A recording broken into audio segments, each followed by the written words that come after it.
चलिए तो दोस्तों, आज का जो हमारा सवाल आपका pair linear equation in two variable का आपका सवाल नंबर आपका क्या है 26 है आपका। ऐसा सवाल आपका बोर्ड एग्जाम में आपका हर साल आपका पूछा जाता है। 25 वाला भी मैंने आपको एज से रिलेटेड सवाल एक करा रखा है। 26 इसलिए ले रखा है, इसमें एक बहुत ही मजेदार आपका कॉन्सेप्ट यूज होगा आपका। ठीक है, उस कॉन्सेप्ट में बच्चे फंस जाते हैं, वही मैं आपको बताने वाला इस सवाल में। तो देख सकते हो एनसीईआरटी एग्जाम्पल का भी सवाल है और आपका स्टैंडर्ड में आपका मैथ में पूछा गया आपका सवाल आपका। ठीक है, बेसिक में भी पूछा गया आपका है। तो यहाँ पर आपका क्या आपका the age of the father is twice of the sum of the age of the two children after 20 years. His age will be equal to the sum of the age of two children. Find the age of the father. तो जो आपको निकालना है उसको हम कुछ मान लेते हैं बाबू। ठीक है, उसको हम कुछ मान लेते हैं। तो हमको फादर का एज निकालना है, तो लेट कर लेते हैं। Let father age. Father age हमने मान लिया बाबू एक्स ईयर। कुछ भी मान सकते हो, वाई मान सकते हो, ठीक है, कुछ भी मान सकते हो, ए मान सकते हो, बी मान सकते हो, जो आपको अच्छा लगे। देखो ये दो वेरिएबल हम मानेंगे। अब यहाँ पर आपका sum of the age of the two children, तो यहाँ पर हमारा क्या हो, दूसरा हमारा क्या है, and sum of the age of two children.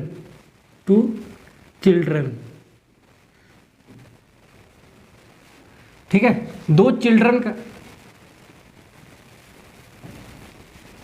To children यानी कि दो चिल्ड्रन का हमका सम को एज का मान लिया हमने वाई ईयर मान लिया, वाई ईयर। यहाँ पर मेन कॉन्सेप्ट आपका ये आपका क्या, आपका दो चिल्ड्रन है, ध्यान रखना।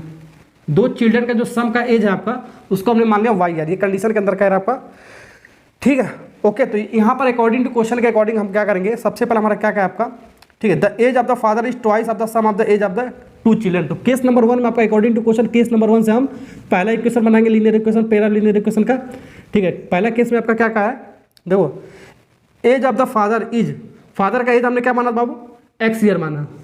एज ऑफ फादर इज का मतलब होता है इक्वल टू, ठीक है, इज ट्वाइस यानी कि दो गुना आपका, फादर का एज आपका दो गुना आपका, फादर का is twice the sum of the age of the two children यानी कि 2y के। ठीक है, ओके। जो फादर का जो एज है हमारा वो कितना गुना आपका, दो गुना हमारा दोनों चिल्ड्रन के एज के आपका। ये आपका कंडीशन के अंदर कह रहा है आपका। ठीक है, तो ये आपका पहला इक्वेशन हो गया आपका। ठीक है, केस नंबर 2 में हम क्या करेंगे, अब देखो केस नंबर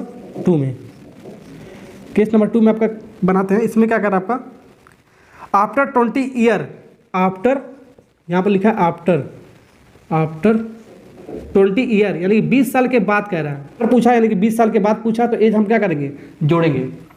ठीक है, किस में जोड़ेंगे, कंडीशन के अकॉर्डिंग हम जोड़ेंगे। कंडीशन क्या कर रहा है आपका, कंडीशन आपका ये कह रहा है आपका, after 20 year his age will be equal to the sum of the two children यानी कि हिज एज मतलब फादर को एज है आपका 20 साल के बाद, हमारा एक्स था, हमारा पहले एक्स था, हमारा प्रेजेंट में हमारा एक्स था हमारा फादर का एज।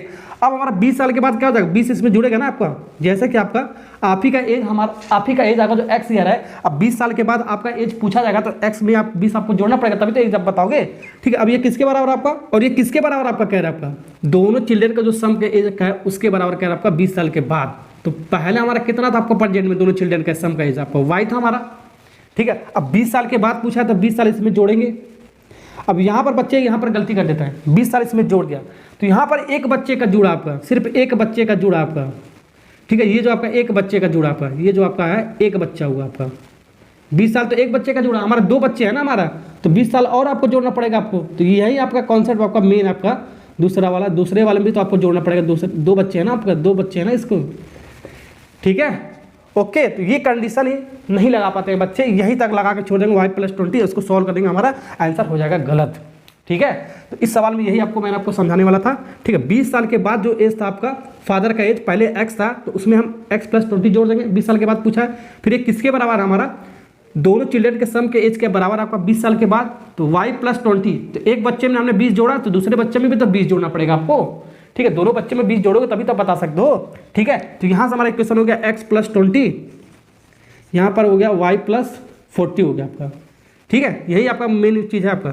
तो x y को डाला -y इक्वल टू ये 20 उधर जाएगा 40 - 20, तो आपका कितना आ गया आपका 20। कितना आ गया बाबू, 20 आ गया। ठीक है, ये आपका इक्वेशन नंबर 1 था आपका। ठीक है, यहाँ पर इक्वेशन नंबर 2 बन जाएगा x - y equal to x minus y equal to 20। ये बन गया इक्वेशन नंबर 2। अब 1 और 2 को सॉल्व करने के लिए 2 रूल मैंने आपको बताया था।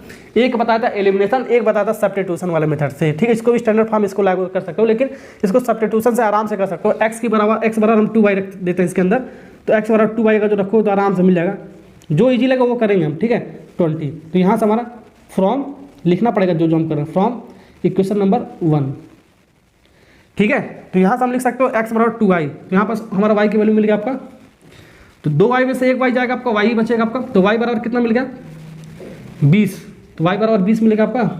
अब ये जो y की वैल्यू आया है, या तो इक्वेशन नंबर 1 में रख दो या तो इक्वेशन नंबर 2 में रख दो, हमारा क्या आ जाएगा x का वैल्यू आ जाएगा हमारा। ठीक है, इक्वेशन नंबर 1 में रखता है फ्रॉम 1 से अगर जो करोगे तो x बराबर 2y हमारा, तो x बराबर कितना आपका 2y आपका 2 इंटू y कितना आपका 20, x बराबर कितना आएगा 40 साल, और y बराबर कितना आपका 20 साल आया आपका।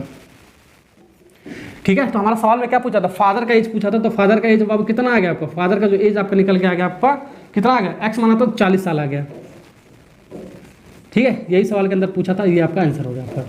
अगर जो दोनों चिल्ड्रन का आपका एज पूछता कितना आपका, दोनों चिल्ड्रन का एज सम उसका पूछता कितना होगा, तो हमने y माना तो y आपका कितना आपका 20 साल हो गया आपका, ये आपका 20 साल आता है आपका। अगर जो दोनों चिल्ड्रन का सम का एज पूछता था आपका 20 साल आता है। जो भी आपको पूछेगा वो हम निकाल लेंगे इसे। ठीक है, तो समझ में आ गया ना आपको तरीका आपको समझ में आ गया ना।